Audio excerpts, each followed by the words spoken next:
الرحيم سبحانك لا علم لنا إلا ما علمتنا إنك أنت العليم الحكيم نستغفر الله ربي من كل ذنب ونتوب إليه اللهم علمنا ما ينفعنا وانفعنا بما علمتنا وزدنا علما اللهم آمين۔ میرے بھائیوں اور بہنوں، ہم سورۃ الفجر پڑھ رہے تھے اور سورۃ الفجر کی ابتدائی آیتوں کی تشریح اللہ نے کی توفیق سے ہوئی تھی، اور اس ابتدائی آیات جو تھیں اس میں اللہ تعالیٰ نے جو ہے قسمیں کھائی تھیں، والفجر صبح کے وقت کی قسم، ولیال عشر 10 راتوں کی قسم جس سے مراد ذی الحجہ ہیں، ولیال عشر والشفع والوتر، اور ہر چیز جو دو دو بنا کر بنائی گئی ہے یا صرف ایک چیز بنائی گئی ہے، یا اس کی تشریح علماء نے کی ہے کہ ہر وہ نماز جو 2 رکعت پڑھی جاتی اور وطر جو 1 رکعت پڑھی جاتی، تو اس کی قسم کھا کر اللہ تعالیٰ نے اور آگے فرمایا واللیل اذا یسر، اور رات کی بھی قسم جب کہ وہ چل پڑے۔ ان چاروں قسموں کے بعد میں یہ پوچھا تھا حل فی ذالک قسم لذی حجر، کیا ان قسموں میں عقل مند کے لیے کوئی نشانی ہے، کوئی سمجھ ہے، اہمیت ہے؟ تو اس کا جواب ظاہر ہے کہ ہاں، اس کے اندر بڑی اہمیت ہے۔ علم ترى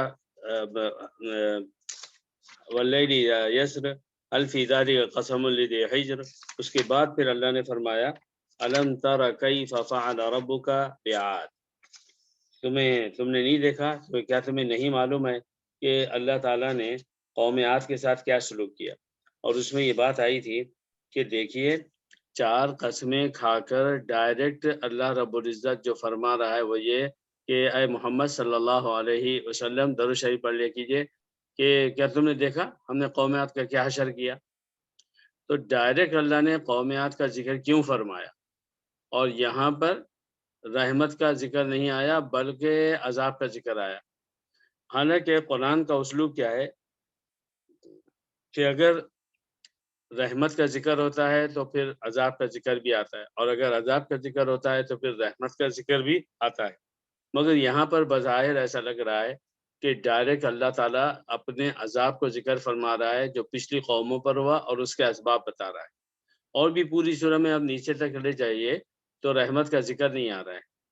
تو اصل بات یہ ہے کہ وہ جو فجر آپ کو ملی ہے، صبح کا وقت جو آپ کو ملا، اور 10 راتیں جو آپ کو اے انسان اے مسلمان تم کو جو دیے گئے ہیں 10 راتوں کی فضیلت، اس کا ثواب، اس کی اہمیت، اور رات کو آپ کو دی گئی ہے کہ آپ آرام کریں، رات ہوتی ہے تو نیند آتی ہے اور اچھی نیند آتی ہے، اور سارا میڈیکل سائنس بولتا ہے انسان کو اگر رات کی نیند ملے تو اس کا ڈائجیشن صحیح چلتا ہے، اس کی آنکھیں صحیح کام کرتی ہیں، اس کے جسم کے اعضاء کو بھی ریچارجنگ ہو جاتی ہے، اور اگر رات کی نیند نہ ملے تو دن میں بھلے وہ سوئے اس کے اندر وہ فائدے حاصل نہیں ہوتے۔ یہی سب اللہ تعالیٰ کی رحمت ہے۔ ان رحمتوں کے ذکر کے بعد پھر اللہ نے فرمایا کہ تمہیں معلوم نہیں ہم نے قوم عاد کے ساتھ کیا سلوک کیا تھا؟ تو قوم عاد کا ذکر اس لیے فرمایا کہ قرآن نازل ہوا ہے مکہ مکرمہ میں، اس کے بعد مدینہ منورہ میں۔ ان 2 جگہوں پر جتنے بھی عرب رہتے تھے اور یہودی رہتے تھے اور عیسائی رہتے تھے، تو یہودی اور عیسائیوں کو تو معلوم تھا کہ پچھلی قوموں پر کیا گزرا، مگر یہ جو ہمارے عرب رہتے تھے ان کی جو ہے یہ عاد کا جو علاقہ تھا ان کے علاقے سے بہت قریب تھا، اور ابو لہب ابو جہل جیسے لوگوں کو بھی معلوم تھا کہ اس سے پہلے یہاں پر ایک قوم ایسی رہتی تھی اور وہ برباد کر دی گئی۔ تو چونکہ ان کی نالج میں قوم عاد کی بربادی، قوم سمود کی بربادی لکھی ہوئی وہ جو ہوئی تھی وہ معلوم تھی، اس کا حوالہ دے کر گویا مکہ مکرمہ کے کافروں سے کہا جا رہا ہے۔ تمہیں معلوم ہے کہ اس سے پہلے قوم عاد، اس کے بعد وثمود الذین جابوا الصخر بالواد، اسی سورۃ میں سورۃ الفجر میں آگے ہے، تو ان لوگوں کے بارے میں بھی بتایا گیا کہ دیکھو ان کو ہم نے کیسے ہلاک کیا تھا۔ یعنی ڈائریکٹلی مکہ مکرمہ کے کافروں کو کہا جا رہا کہ تم بھی سوچ لو کہ اگر تم بھی سیدھے نہیں ہوئے تو تمہاری بھی شامت آنے والی ہے۔ اور اس کے ساتھ ساتھ قوم عاد اور قوم سمود کی بات کچھ اور بھی تھی۔ وہ کیا تھی؟ تو سب سے پہلے تو قوم عاد کو آپ دیکھیے کہ اللہ تعالیٰ فرما رہا ہے کہ الم تر کیف فعل ربک بعاد ارم ذات العماد۔ ارم نام کی جگہ پر تھے، اور بعد نے کہا کہ ارم قبیلہ تھا، بعد نے کہا یہ شہر کا نام تھا۔ ذات العماد ستون والے، پلرس والے. پلرس والے کیوں کہا گیا؟ جن علاقوں میں قوم عاد رہی ہے، قوم سمود رہی ہے، پہاڑ ہی پہاڑ تھے، بڑے سخت پہاڑ تھے، اور ان دونوں قوموں نے اپنے اپنے وقت میں پہاڑوں کو کاٹا، گھر بنائے. ان کے پاس آج کے جتنے سائنٹیفک بڑے بڑے انسٹرومنٹ ہیں کسی چٹان کو، پتھر کو توڑ کے تراشنے کی، ان کے پاس وہ سب نہیں تھے، مگر اپنے ہاتھوں اور اس زمانے میں جو بھی اویلیبل تھے اس کو استعمال کر کے انہوں نے پہاڑوں کی چٹانوں کو کاٹ کاٹ کے شاندار گھر بنا دیے تھے، اور انہی پہاڑوں کو کاٹ کے وہ ستون بنا کے اس میں رہتے تھے. تو اس کی طرف خاص طور سے ذکر فرمایا یہ رمضات العماد التي لم يخلق مثلها فی البلاد. یہ فرمایا کہ ان جیسی قوم کو اللہ نے اس سے پہلے پیدا ہی نہیں کیا تھا. تو کہا جاتا ہے کہ قوم عاد کے جو لوگ تھے ان کے جسم بھی پہاڑوں کی طرح سخت اور اتنے موٹے تازے، اتنے موٹے تازے اور ایسے لمبی ہائٹ کے اور اتنے سخت ہوتے تھے. ان کی جسمانی طاقت کا ذکر جو ہے علامہ ابن کثیر نے اپنی تفسیر میں ذکر کیا ہے کہ ان کی جسمانی حالت اور جسمانی قوت کا حال یہ تھا کہ ان میں سے ایک ایک شخص بڑی بڑی چٹان کو کاٹ کے پہاڑ کا وہ اتنا بڑا کٹا ہوا پیس وہ ایک اکیلا آدمی اٹھاتا تھا، ایک ایک آدمی. آپ تصور کیجئے اس کی طاقت کا کیا حال ہوگا. تو اس طرح سے ان کا ذکر ہے کہ دیکھو یہ لوگ دنیاوی اعتبار سے اتنے مضبوط تھے، ان کی جسمانی حالت، ان کا پہاڑوں کا کاٹنا، پہاڑوں کی چٹانوں کو اٹھا کے ادھر ادھر پھینک دینا، مگر جب اللہ کا عذاب آیا تو وہ رک نہیں سکے. اللہ کے عذاب کے سامنے کون رکے گا؟ تو اس کا ذکر ہوا. پھر اس کے بعد میں وَثَمُودَ الَّذِينَ جَابُوا الصَّخْرَ بِالْوَادِ، اور یہ قوم سمود کہ قوم سمود کو عاد ثانیہ بھی کہا جاتا ہے. اوپر جو ذکر ہوا قوم اس کا عاد کا تو کہتے ہیں عاد اول یا عاد اولا. اول مذکر ہے، لفظ اولا مؤنث ہے. اور اس میں مجھے یاد آیا کہ ہمارے انڈیا، پاکستان اور بنگلہ دیش میں جب امام نماز پڑھاتا ہے اور پہلی تکبیر کہتا ہے تو لفظ پہلی تکبیر کو عموماً انڈیا، پاکستان، بنگلہ دیش میں تکبیر اولا بولا جاتا ہے. تو لفظ تکبیر مذکر ہے اور لفظ اولا مؤنث ہے، تو یہ تعبیر کی غلطی ہے. اگر آپ کو یہی بولنا ہے تو آپ بولیں گے تکبیر اول نہ کہ اولا. اور یا پھر آپ بولیں پہلی تکبیر، نماز میں آپ شامل ہوں اور پہلی تکبیر جو امام کہتا ہے اس کے ساتھ شامل ہوں، اس کی بڑی اہمیت اور فضیلت ہے. بہرحال یہ سمود کا بھی ذکر ہوا، الذین جابوا الصخر بالواد، کہ جنہوں نے اس جگہ کی جتنی چٹانیں تھیں ان کو کاٹ دیا تھا، اس سے اپنے اپنے گھر بنائے تھے. اور اسی لیے دیکھیے جب انہوں نے قوم سمود نے حضرت صالح علیہ السلام سے جو ہے وہ نشانی مانگی، آپ کا اللہ ہے نا، سارا کام آپ کا اللہ کرتا ہے نا، ذرا ہم کو ایک اسی پہاڑ میں سے اونٹنی، وہ بھی حاملہ ہو، وہ اسی پہاڑ میں سے اچانک باہر نکلے اور اس آنے کے ساتھ وہ جو ہے تو بچہ بھی دے دے. تو چونکہ وہ پہاڑوں کو کاٹنے کو عادی تھے تو انہوں نے یہ سوچا کہ یہ سامنے پہاڑی ہے، اب اسے کوئی انسان جائے گا کاٹے گا، وہ پہاڑوں کے کاٹنے کے بعد اس میں سے اونٹنی کا مانگنا بے وقوفی کی بات ہے. مگر وہ یہ سوچ رہے تھے کہ ایسی بات بولو کہ محمد صلی اللہ علیہ وسلم کا جو اللہ ہے وہ بے بس ہو گئے، نعوذ باللہ. اور حضرت صالح علیہ السلام نے ان سے کہا کہ دیکھو یہ تو ہو جائے گا، مگر اس کے بعد اگر پھر تم فساد برپا کرو گے، اللہ کو نہیں مانو گے، پھر اللہ کا عذاب ضرور آئے گا. انہوں نے کہا ٹھیک ہے. تو آپ نے دیکھا کہ حضرت صالح علیہ السلام نے دعا کی اور اللہ تعالیٰ نے اسی وقت اس قوم کے بالکل سامنے اچانک پہاڑ پھٹا، اس میں سے اونٹنی نکلی اور باہر نکلنے کے ساتھ ہی اس نے ایک بچہ بھی دیا. تو وہ جو معجزہ انہوں نے مانگا تھا حضرت صالح علیہ السلام سے قوم سمود نے، چونکہ وہ پہاڑوں کو کاٹنے کا عادی تھے اسی لیے ویسے اسی ٹائپ کا معجزہ مانگا، اور جب پورا ہو گیا پھر بھی وہ خراب ہو گئے. تو ایک تو اس کا ذکر، تم نے دیکھا نہیں قوم عاد کے ساتھ اللہ نے کیا سلوک کیا، تم نے دیکھا نہیں سمود کی قوم جو تھی ان کے ساتھ کیا سلوک ہوا. اس کے بعد میں فرمایا وَفِرْعَوْنَ ذِي الْأَوْتَادِ، تم نے دیکھا نہیں کہ کھوٹیاں والے میخوں والے جو ہے فرعون کے ساتھ کیا ہوا. پورے قرآن میں صرف یہاں پر فرعون کے لفظ کے بعد ذی الاوتاد کا لفظ آیا ہے اور کہیں نہیں آیا ہے۔ اوتاد وتد کی جمع ہے، میخ، اسکرو یا اس طرح کی کوئی بھی چیز جو کسی بھی چھوٹی بڑی جگہوں پر لگائی جائے تو اسے کہتے ہیں وتد، اور اس کی جمع ہے اوتاد۔ بات کیا تھی؟ فرعون کے بارے میں دو باتیں بتائی گئی۔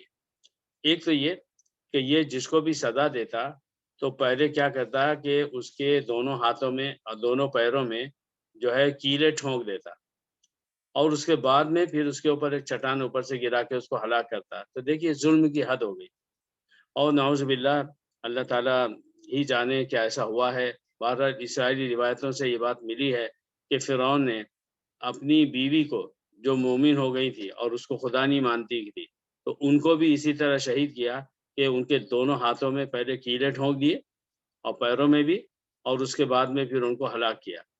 تو ان کی تو بات یہ تھی کہ اللہ نے ان کا ذکر قرآن میں فرمایا ہے کہ اے اللہ تو میرے لیے گھر جنت میں گھر بنا دے اور مجھے فرعون سے نجات دے، تو یہ ان کے بارے میں قرآن میں آیا ہے۔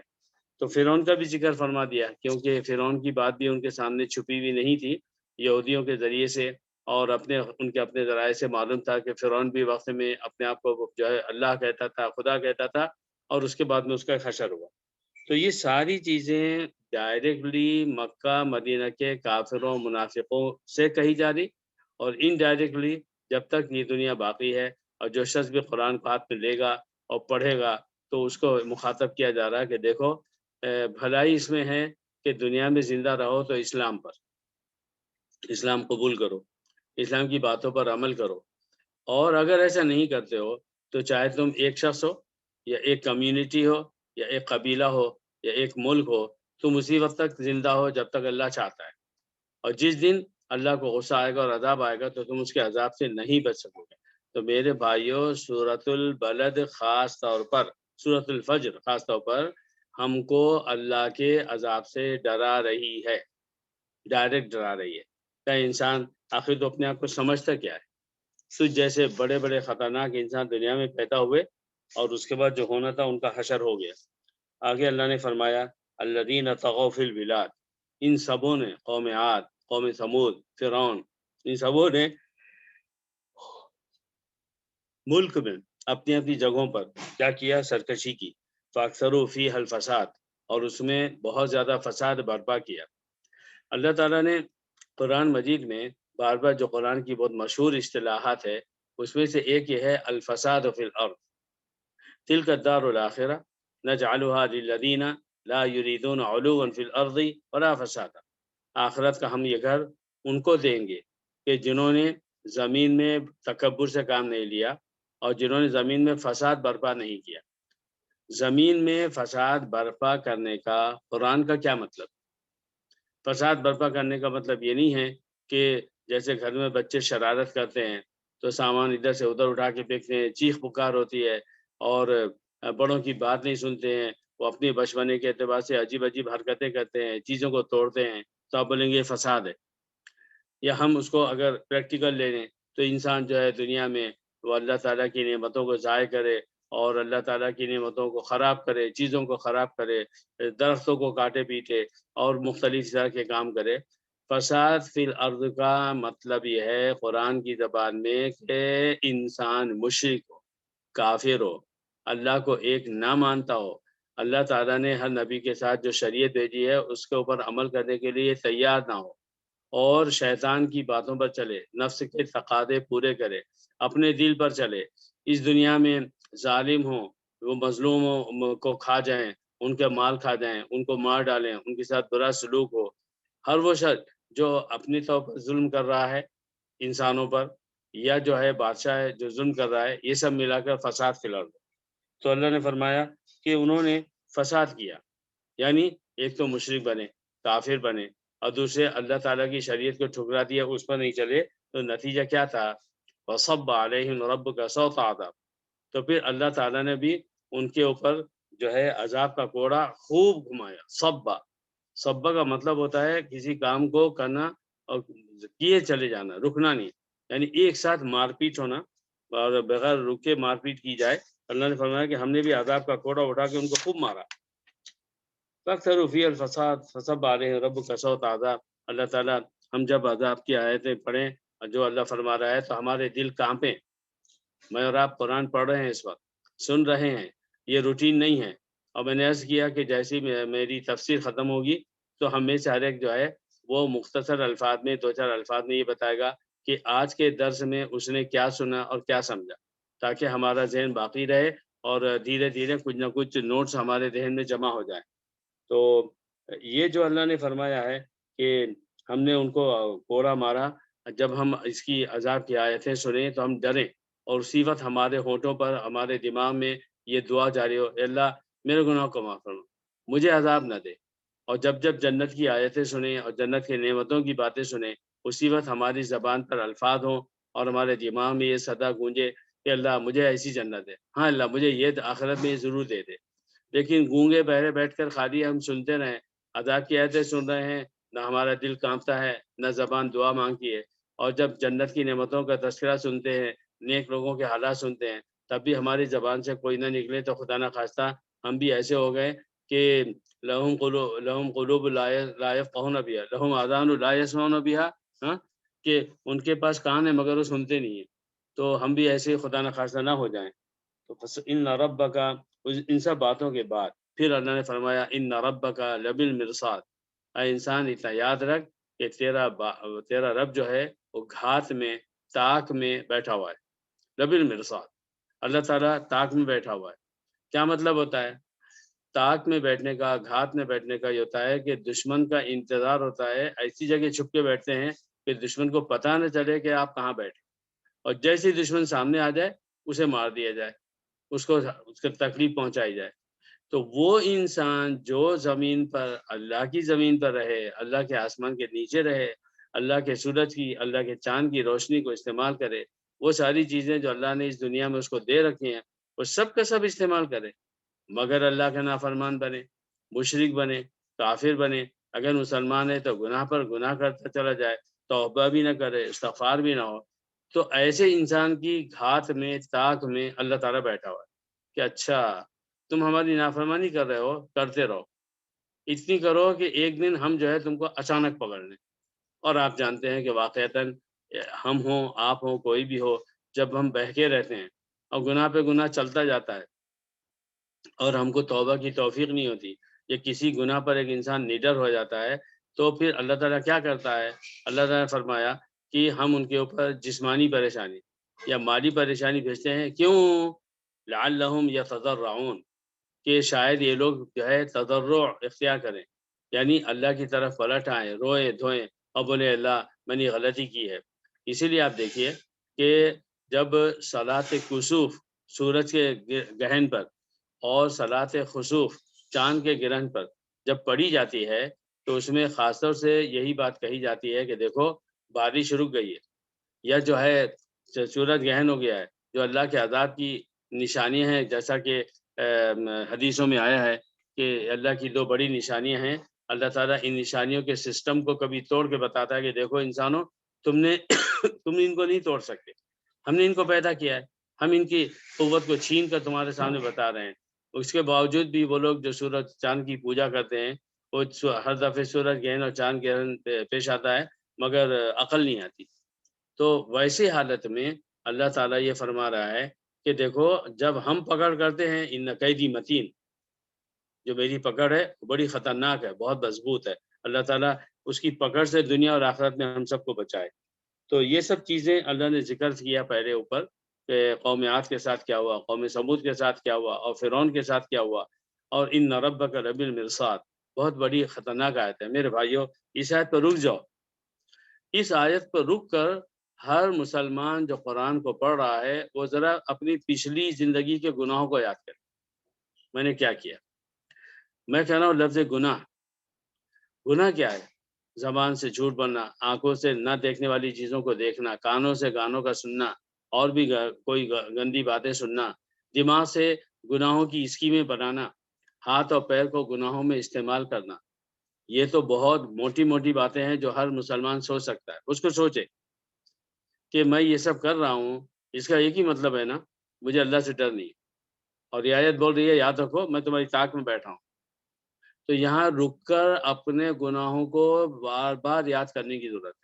تنہائی میں جب آپ اور میں ہوں اور کوئی کام نہ ہو تو ہم بار بار اس آیت کو یاد کریں۔ ارے اللہ تعالیٰ نے سورہ فجر میں فرمایا ہے ان ربک لبالمرصاد۔ تو اب میں جب غلطی کروں گا اور مجھے یہ آیت بار بار یاد آئے گی تو کیسے میرا حال کیسا ہوگا؟ جیسے کہ میں گاڑی کو جو ہے ٹریفک کے رولز توڑ کے چلا رہا تھا اور مجھے یاد آیا ارے سامنے پولیس والا کھڑا ہے، اور اس کو اوپر نظر پڑتے ہی مجھے یاد ہے ارے اس روڈ پر رڈار بھی ہے، فوراً میرا پیر جو ہے بریک پر لگتا ہے، میں بریک استعمال کرتا ہوں، ٹریفک کے اصولوں کی پابندی کرنے کی کوشش کرتا ہوں۔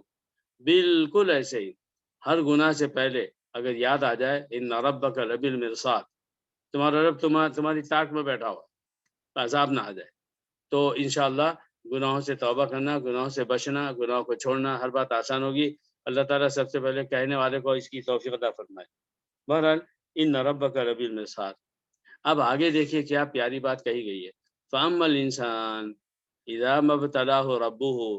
انسان کا حال ایسا ہے کہ اگر اللہ تعالیٰ اس کو آزمائے، اذا ما ابتلاہ، ابتلا یبتلی ابتلاء، یعنی کسی کو آزمانا۔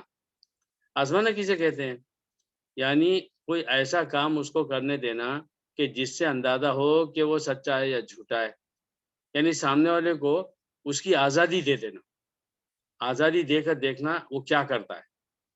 آزادی اچھی بھی ہوتی ہے، آزادی بری بھی ہوتی ہے، تو یہاں پہلے اچھی بات کا ذکر ہے، اذا ما ابتلاہ ربہ، اگر اللہ تعالیٰ انسان کو آزماتا ہے، فَأَكْرَمَهُ، اس کو عزت دیتا ہے، وَنَعَّمَهُ، اور اس کو جو ہے بہت ساری نعمتیں دے دیتا ہے، یعنی دنیا کے اعتبار سے اس کو خوشحالی مل جاتی ہے، وہ جو چیز چاہتا ہے ہونے لگتی ہے۔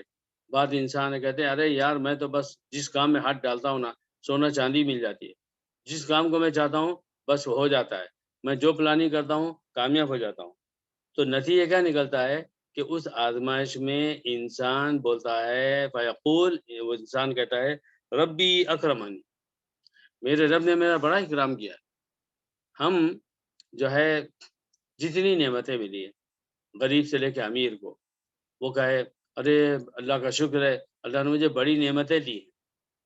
آپ نے بڑی اچھی بات کی، آپ نے رب کا شکر ادا کیا، مگر شکر ادا کرنا اس کو نہیں بولتے ہیں کہ آپ نے زبان سے کہا اللہ نے مجھ پر مجھے نعمتیں دی ہیں۔ شکر نام ہے اللہ تعالیٰ کی نعمتوں کے صحیح استعمال کا، اور اس کے بعد اللہ کی عبادت کا، اللہ تعالیٰ کی بات کے ماننے کا۔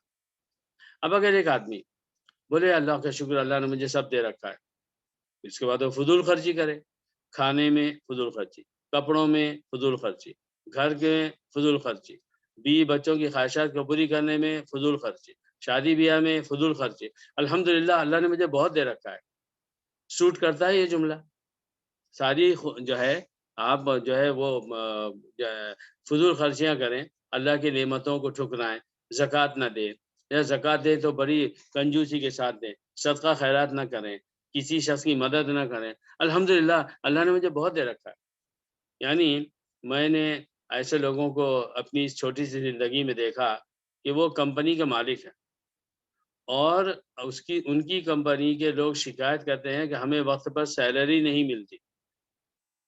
بعض کمپنی سے مسلمانوں کی وہ سیلری بالکل ان ٹائم دیتے ہیں، مگر کیا کرتے ہیں، ہر امپلائی کا وہ جو کام کر رہا ہے اس کا جو حق بنتا ہے نا وہ نہیں دیتے۔ اس کو سیلری 2000 دینی چاہیے، اس کو 1500 1800 دے رہے ہیں۔ تو جو شخص کام کرتا ہے آپ کے پاس وہ تو مجبور ہے، تو آپ کو جو سیلری اس کو دینی چاہیے آپ نہیں دے رہے ہیں، یہ اللہ کی نعمت کا آپ کیا کر رہے ہیں؟ یہ شکر ادا کر رہے ہیں جس کا جو حق بندہ نہیں دے رہے ہیں، اوور ٹائم نہیں دے رہے ہیں۔ آپ اوور ٹائم نہیں دے رہے ہیں، آپ بہت بڑے ظالم ہیں۔ مگر میں نے دیکھا کہ ایسے لوگ بھئی اللہ کا لاکھ لاکھ شکر ہے اللہ نے مجھے سب دے رکھا ہے۔ تو میں حیرت کرتا ہوں کہ واہ بھائی واہ، اللہ نے آپ کو بہت کچھ دے رکھا ہے مگر آپ لوگوں کا حق نہیں دے رہے ہیں، اس کو شکر بولتے ہیں میرے بھائیوں۔ تو یہ ان باریک باریک باتوں کی طرف بہت زیادہ توجہ دینے کی ضرورت ہے۔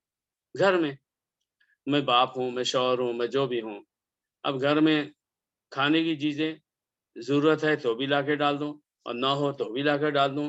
گھر میں آم لے کر آیا، بہت سارے آم لے کر آئے، اس میں سے کیا ہوا کہ گھر میں رکھے 4 آم میرے بھی بچوں کی جو ہے بے توجہی سے سستی سے سڑ گئے تو اٹھا کے پھینک دیا. تو ماشاءاللہ آپ کو اللہ تعالیٰ نے آم اس لیے دیے گھر میں کہ آپ 4 آموں کو سڑا کر پھینکے، آپ کو حق ہے. واہ واہ واہ، کیا اللہ کی نعمت کا شکر ادا ہو رہا ہے. کھانا میں پلیٹ پہ لوں، چاہے گھر میں بیٹھ کر چاہے ہوٹل میں بیٹھ کر، اور میں نے کھایا اور اس کے بعد میرا پیٹ بھر گیا یا مجھے کھانا اچھا نہیں لگا تو میں نے اتنا سالن پھینک دیا، اتنے چاول پھینک دیے، ایک گوشت کے پیس کو اٹھا کر پھینک دیا. واہ بھائی واہ، کیا نعمت کا شکر ادا ہو رہا ہے. الحمدللہ، اللہ نے مجھے سب دے رکھا ہے. اس کو بولتے ہیں. تو میرے بھائیوں، انسان اسے نعمتیں ملے، وہ اس کا غلط استعمال کرے، وہ فضول خرچی کرے، یا نعمتوں کو خدا نخواستہ اللہ تعالیٰ کی نافرمانی میں خرچ کرے، وہ شراب پیے، وہ جوا کھیلے اور ایسے گندے کام کرے، تو ہر لحاظ سے اس آیت کو سوچنے کی ضرورت ہے اور بار بار سوچنے کی ضرورت ہے. تو کیا کرتا ہے؟ بولتا ہے اکرم، مجھے اللہ نے میری بڑی عزت دی. اب تصویر کا دوسرا رخ دیکھیے، وہ اما اذا مبتلاہ ربہ، اور اگر اس کا رب اس کو آزمائش میں ڈالتا ہے، ہاں، کیا کرتا ہے؟ فقدر علیہ رزقا، اور اس کا رزق کم کر دیتا ہے، جاب چھوٹ جاتا ہے، یا جو ہے کمپنی میں لاس ہونے لگتا ہے، یا جو ہے جو بھی پیسے گھر میں رکھے ہوئے ہیں بیماری کے علاج میں جا رہے ہیں، چیزیں ٹوٹ پھوٹ رہی ہیں اور کوئی نقصان ہو رہا ہے، فیقول ربی اہانن، اوہو میرے رب نے تو میری بے عزتی کر دی. یعنی میرے رب نے مجھے یہ نہیں دیا، میرے ساتھ ایسا کیوں کیا، میرے ساتھ ویسے. یہ اللہ تعالیٰ کو میں ہی ملا ہوں میرے ساتھ ایسا کرنے کے لیے، کہ میرے ساتھ ایسا کیوں ہو رہا ہے، میں تو یوں نہیں کرتا ہوں، میں تو کیوں نہیں کرتا ہوں. تو یہ دونوں طرح کی باتیں جو ہے اللہ تعالیٰ کو انتہائی غصے میں دلانے والی. پہلی بات، نعمت ملے، چاہے شکر کا ایک دانہ، چاہے روٹی کا معمولی سا قینقا، چاہے تیل برابر، وہ ضائع نہ ہو، نہ مجھ سے، نہ میرے ماں باپ میرے بھائیوں سے، نہ میرے بیوی اور میرے بچوں سے. وہ نعمت کھائی جائے. صبح کی چیز دوپہر میں ضرور کھائی جائے، دوپہر کی ضرور شام میں کھائی جائے، کہ وہ چیز نعمت کھا کر ہم اللہ کا شکر ادا کریں. اور ہمارا دماغ اتنا سڑا ہوا نہ ہو کہ صبح کا کھانا دوپہر کا شام کو نہ چلے، ہمیں تازہ چاہیے. یہ باسی کھانا ہے، ہم نہیں کھائیں گے. آپ کے اعمال باسی ہیں، وہ آپ باسی اعمال اللہ تعالیٰ کو دیے چلے جا رہے ہیں، وہاں نہیں نظر آتا کہ میرے اعمال باسی ہیں. اور کھانا جو ہے دوپہر کا شام کو باسی ہو جاتا ہے، اور کھانا جو ہے یہ ایسا اور وہ ویسا، اور اس کا مزہ ایسا اور اس کا ویسا جو ہے کر دیتے ہیں. تو میرے بھائیوں، نعمت کے بارے میں یہ. اور اگر تکلیف آ جائے کسی طرح کی، جسمانی تکلیف، بدنی تکلیف، بچوں کی تکلیف، بیوی کی تکلیف، یا جو ہے اور رشتہ داروں کی تکلیف، یا زمانہ آپ کے ساتھ برا سلوک کر رہا ہے، یا کسی نے آپ کو برا بھلا کہہ دیا، یا کسی بھی طرح کی تکلیف پہنچی، تو ہم اللہ تعالیٰ کو شکایتیں نہ کریں، بلکہ کیا کریں؟ فَقُلْتُ اسْتَغْفِرُوا رَبَّكُمْ، تم اپنی زبان سے بولو کہ اللہ سے معافی مانگو.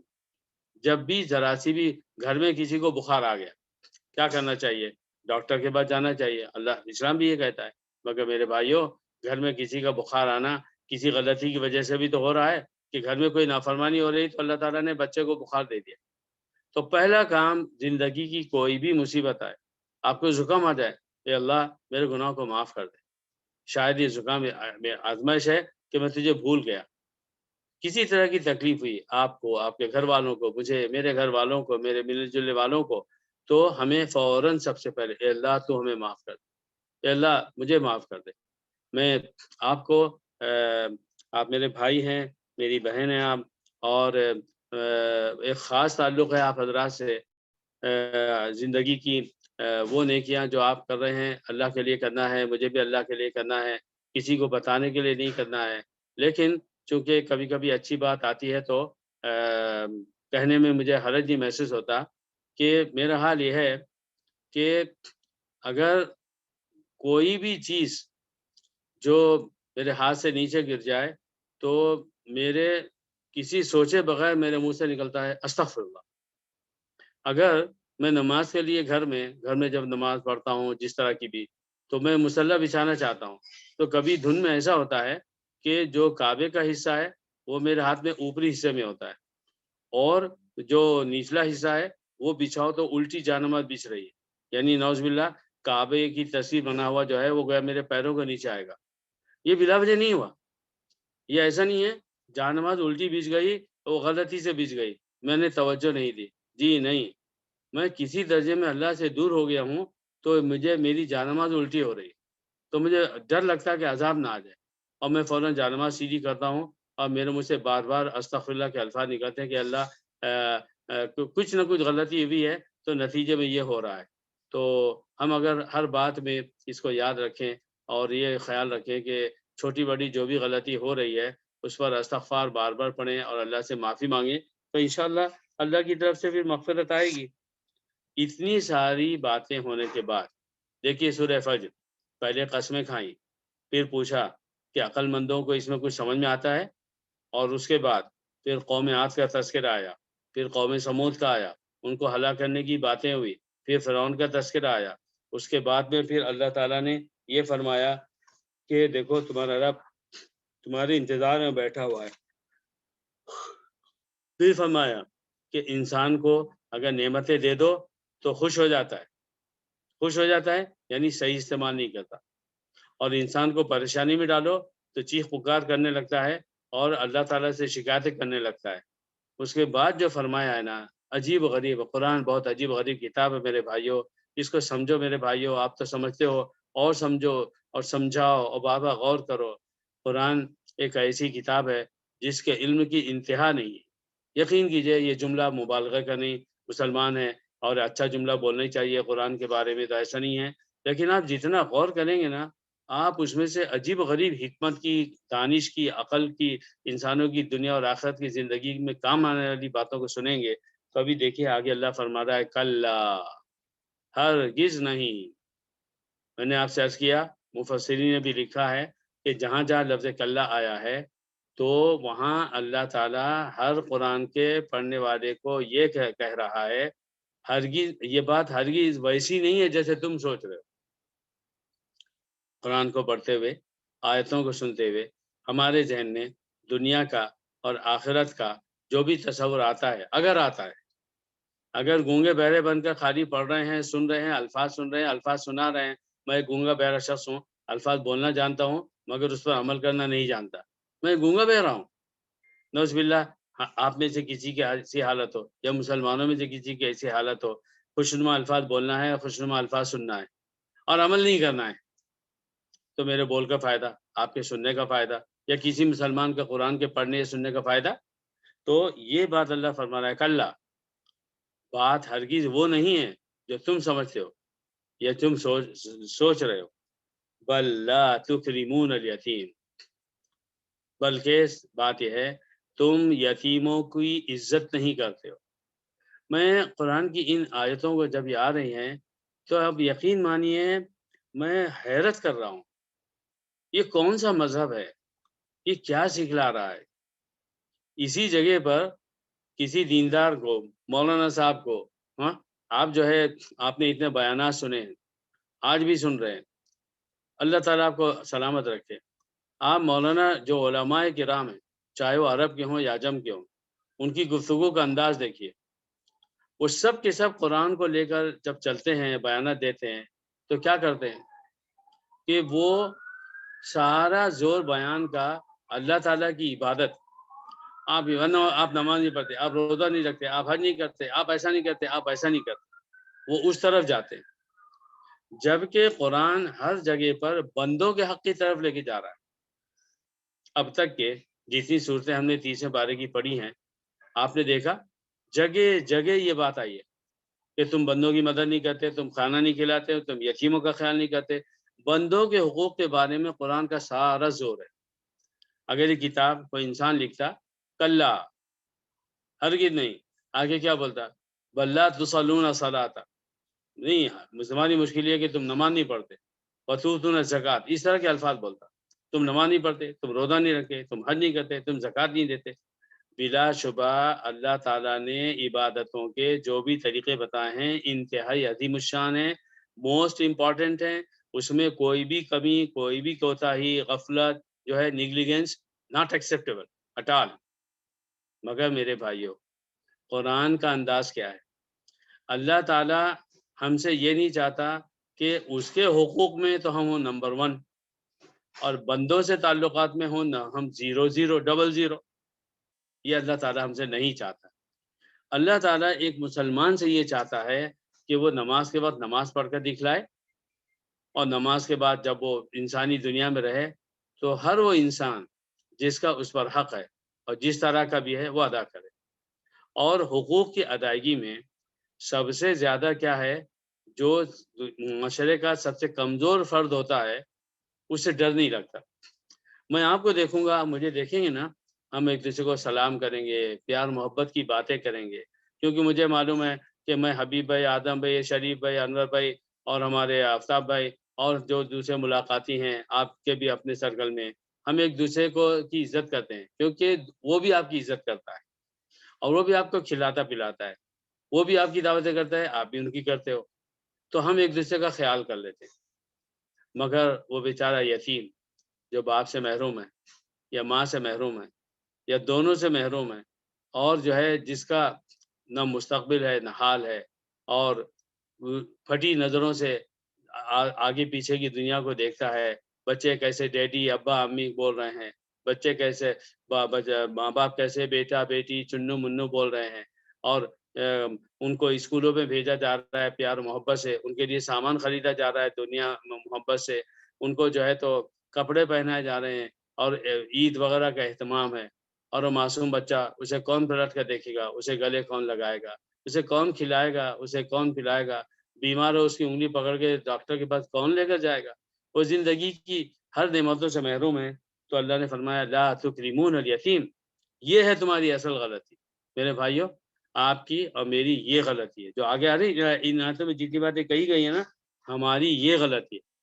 جتنی انسانوں کی غلطیوں کا مجموعہ ہے، سورۃ الفجر میں ان آیتوں میں ایک جگہ آ گیا ہے، ایک جگہ آ گیا، اور سب سے پہلی بات اللہ نے فرمایا بل لا تکرمون الیتیم، یتیم کا اکرام نہیں کرتے ہو۔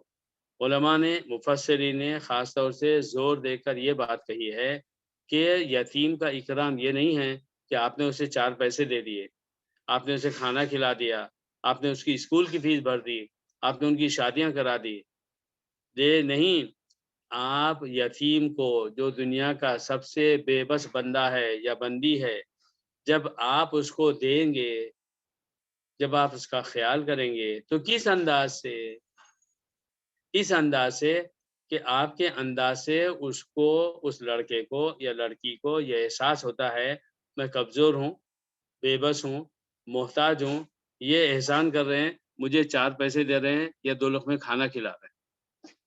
لیکن علماء نے مفسرین نے یہ لکھا ہے یتیم کی عزت اس کو کہیں گے کہ آپ اس کا ایسا لاڑ کریں، آپ اس کا ایسا پیار کریں جیسے باپ بیٹے کا کرتا ہے یا بیٹی کا کرتا ہے یا بھائی کا کرتا ہے، اس کے ساتھ اس کو عزت سے کھانا وانا کھلائیں، آجا آجا ادھر آجا آجا آئیے یہ لے پیسے، اچھا بول کیا کھاتا، یہ جملے نہ ہو، آؤ بیٹے آ جاؤ آ جاؤ تم تو ہمارے بیٹے ہو، آ جاؤ آ جاؤ بیٹے، آپ نے اس کے گلے لگایا، اپنے ہاتھوں سے نہیں اپنے دل سے، آپ نے اس کو پیار کیا، ویسے ہی جیسے آپ اپنے بیٹے کو، بیٹے کے بیٹے کو، بیٹے کی بیٹی کو، اپنی لڑکیوں کی کے بچوں کو اور لڑکوں کے بچوں کو آپ کیسے پیار کرتے ہیں، آپ کیسے گلے لگاتے ہیں، انہیں عیدی کیسے دیتے ہیں، کتنے پیار سے دیتے ہیں، وہ پیار ہو وہ عزت ہو ہمارے ہر اس ایکشن میں جو ہم کسی یتیم کے ساتھ کریں۔ لوگ جو ہے جہاں پر یتیم خان ہیں وہاں جاتے ہیں، جا کر کیا کرتے ہیں، ارے مولانا صاحب جو بھی ذمہ دار ہے یہ نا یہ ذرا سا یہ پیسے رکھتے ہیں یتیم کے لیے، آپ نے بڑا اچھا کام کیا، آپ یتیم خانہ گئے یا آپ نے جا کے پیسے دے دیے، آپ نے عزت سے دیے، مگر میرے بھائیوں اندر کچھ بچے بیٹھے ہیں وہ آپ کو دیکھ رہے تھے، آپ تو آئے 4 پیسے دے کے چلے گئے، اب برسوں سے انہوں نے اپنے بارے میں کسی کو یہ کہتے نہیں سنا اچھا بیٹو کیا حال ہے کیسے ہمارے بچے، برسوں سے کوئی ان کے پاس جا کر ان کے درمیان بیٹھ کر اور ان کے سر پہ ہاتھ پھیر کر ان کے ساتھ بچوں جیسی باتیں کر کے اچھا بھی چلو بتاؤ کیا کرتے ہمارے بیٹے، کوئی لاڑ پیار آپ نے نہیں کیا۔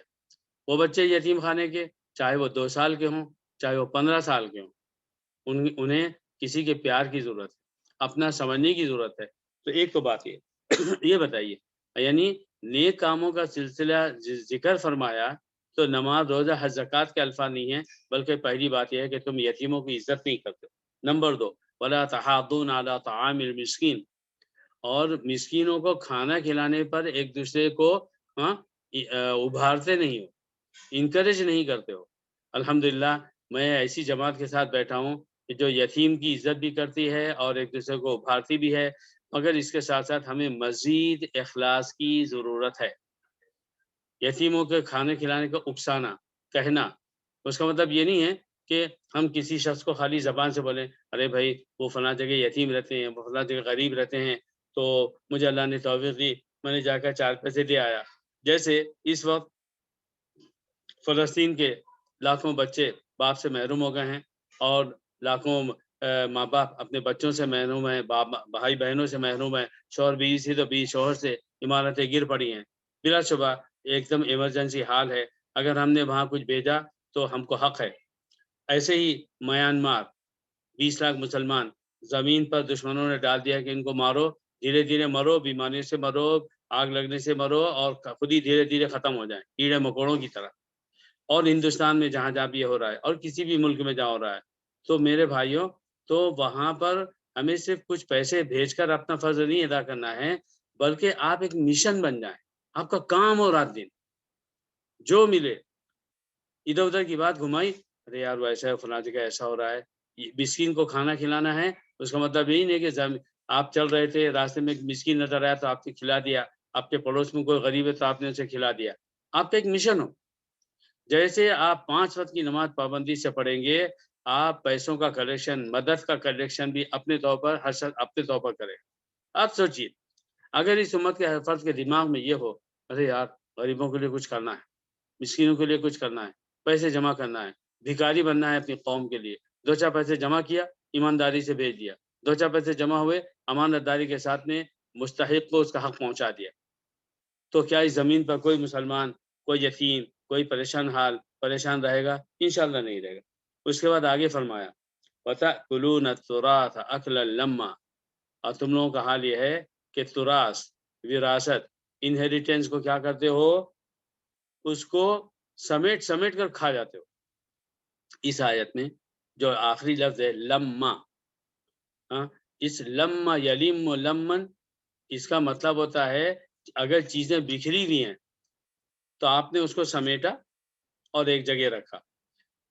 جو لوگ رشتہ داروں کا، بھائی اپنے بہنوں کا حق کھا جاتے ہیں، یا دوسرے رشتہ دار ایک دوسرے کا حق کھاتے ہیں، تو ان کا انداز کیا ہوتا؟ وہ سوچتے بیٹھتے ہیں اس کی اور کون سی پراپرٹی ہے، وہ فلاں جگہ کیا رہ گیا ہے، اس کو میں کیسے ڈال سکتا ہوں، میں اس کو کیسے کھا سکتا ہوں۔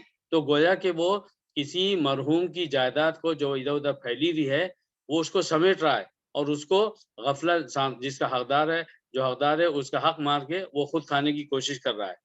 تو یہ بات کہ رشتہ داروں کا، وارثوں کا حق کھانا انتہائی گری ہوئی حرکت ہے، معاشرتی اعتبار سے بھی، سوسائٹی کے لحاظ سے بھی، اور اللہ کے ہاں یہ بڑے گناہوں میں شامل ہے کہ جو بیچارے حقدار ہیں ان کا حق مار دیا جائے اور ان کو نہ دیا جائے۔ وَتَأْكُلُونَ التُّرَاثَ أَكْلًا لَمًّا، لما سمیٹنا۔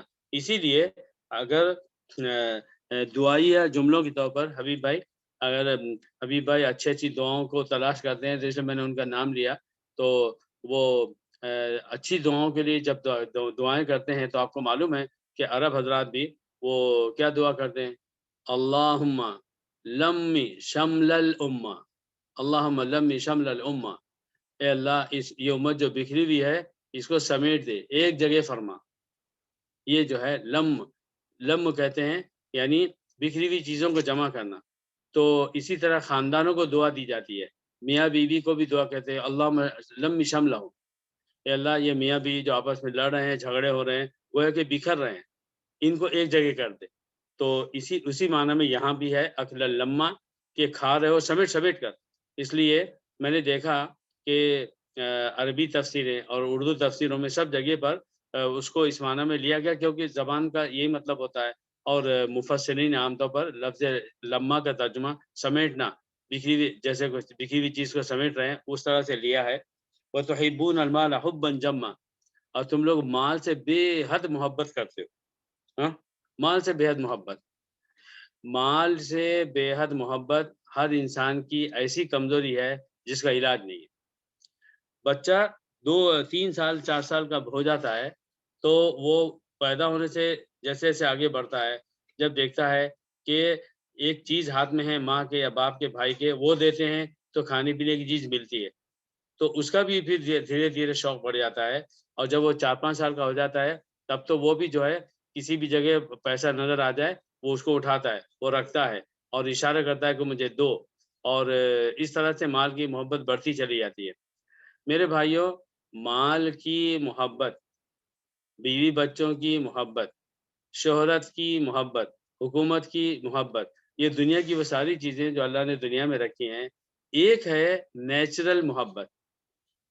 یہ تو نیچرل محبت نہ کوئی دل سے نکال سکتا ہے اور نہ نکلے گی، اور اللہ تعالیٰ ہی نے رکھا ہے، تو یہاں بات یہ نہیں ہے کہ آپ مال سے محبت کرتے ہیں۔ ہاں، کسی چیز سے ایسی محبت کہ جس میں اللہ کا حق ٹوٹے یا بندے کا حق چھینا جائے، اس محبت کو نام رکھا جائے گا۔ بیوی بچوں سے ایسی محبت کہ حرام کمائے اور حرام کھلائے، فضول خرچی کرے، تو یہ محبت بری ہے۔ بیوی بچوں سے ایسی محبت جس میں نماز چھوٹے، جماعتیں چھوٹیں اور اللہ تعالیٰ کے حق کی ادائیگی نہ ہو، تو پھر کہا جائے گا یہ بری ہے۔ مال، اس کی زکوٰۃ نہ دی جائے، صدقہ خیرات نہ کیا جائے، اللہ تعالیٰ کے راستے میں خرچ کرنے میں کنجوسی کی جائے۔ دیکھیے یہ بھی یاد رکھیے، جو قرآن بار بار مال کو اللہ کے راستے میں خرچ کرنے کے لیے کہتا ہے، اسی قرآن نے 15ویں پارے میں سورہ بنی اسرائیل میں عجیب و غریب بات کہی، عجیب و غریب، لا تبسط یدک مغلولۃ الی عنقک، اتنے کنجوس نہ بن جاؤ کہ اپنے ہاتھ کو گردن میں اٹکا لو کہ ہاتھ کھلا رہا تو کہیں خرچ نہ ہو جائے۔ وَلَا تَبْسُطْهَا كُلَّ الْبَسْطِ، ہر وہ شخص جو مال خرچ کر رہا ہے اللہ تعالیٰ کے راستے میں، اسی کو یہ کہا گیا ہے وَلَا تَبْسُطْهَا كُلَّ الْبَسْطِ، اور نہ ہی اپنے ہاتھ کو پوری طرح کھول دو، بس خرچہ ہو رہا ہے اللہ کے راستے میں دھڑا دھڑ دے رہے ہیں، بے تحاشا دے رہے ہیں، اتنے دے رہے ہیں کہ خود غریب ہو جائیں، تو اللہ نے فرمایا وَلَا تَبْسُطْهَا كُلَّ الْبَسْطِ فَتَقْعُدَ مَلُومًا مَحْسُورًا، تو تم اگر پورا ہاتھ کھول کھول کے خرچ کر دو گے تو کیا ہوگا کہ تم پریشان ہو کر بیٹھ جاؤ گے۔ تو ہمیں کیا کرنا ہے؟ خیر الامور اوسطها، ہر معاملے میں سب سے بہترین بات کیا ہے کہ ہم درمیان میں ہوں، نہ کنجوسی ہو اور نہ ہی فضول خرچی ہو، اپنی ذات کے بارے میں بھی اور دوسروں کے بارے میں۔ ہاں، ایک بات ضرور کہوں گا کہ اگر ہم اپنی ذات کے لیے 10 درہم خرچ کرتے ہیں تو اللہ کے راستے میں 11 درہم خرچ کرنے کی کوشش کریں، تھوڑا سا زیادہ، اور دل میں تمنا ہو کہ اللہ مجھے اور خرچہ کرنے کی توفیق دے۔ تو یہ وہ بات تھی، یہاں تک کہ جو آیتیں ہیں ان سب کا ایک سلسلہ تھا۔ اب اس کے بعد آگے جو ہے اللہ تعالیٰ جو ہے دوسری باتیں فرما رہا ہے، وہ ہے کہ نیا چیپٹر شروع ہو رہا ہے، تو اس کو انشاءاللہ اگلی مجلس میں رکھتے ہیں۔ اللہ تعالیٰ کہنے والے کو، سننے والوں کو جو ہے ہر طرح کی بات سمجھنے اور عمل کرنے کی توفیق دے۔ اور اب میں اپنے بھائیوں سے گزارش کروں گا کہ 2 4 جملے جو ہے آج کے درس کا خلاصہ فرمائیں، اور وہ صرف اس لیے تاکہ جو باتیں ہم نے سنی ہیں وہ ہمارے ذہن میں بیٹھ جائیں، اور جو سب سے پہلے بولے گا اس کو سب سے زیادہ ثواب ملے گا ہمیشہ، پھر جو اس کے بعد بولے گا، پھر جو اس کے بعد بولے گا۔ اپنے آپ کو کر لیں، انمیوٹ کر لیں تاکہ میوٹ کر لیں، انمیوٹ کر لیں تاکہ بات چیت ہو۔ بسم اللہ۔ اللہ تعالیٰ بعض چیزوں کی عظمت واضح کرنے اور ہمیں نصیحت کرنے کے پیش نظر قسمیں کھاتا ہے۔ زمانے کے بعض اوقات، جیسے مثال کے طور پر فجر اور حج کے زمانے کے دن بہت زیادہ برکت والے ہیں، واہ واہ، ہم کو پورا فائدہ اٹھانا چاہیے، اور عقل مندی جو ہے وہ اللہ کے مراد کو سمجھ سکتا ہے اور وہی اسلام کی طرف توجہ دیتا ہے۔ بیوقوف آدمی سے امید کرنا بیکار تھا۔ سرکش قوموں جیسے عاد، سمود، فرعون کو اللہ تعالیٰ نے ان کی سرکشی کے باعث تباہ کر دیا۔ اللہ تعالیٰ ہمارے اعمال کا نگراں ہے، اور دولت کی فراوانی یا تنگ دستی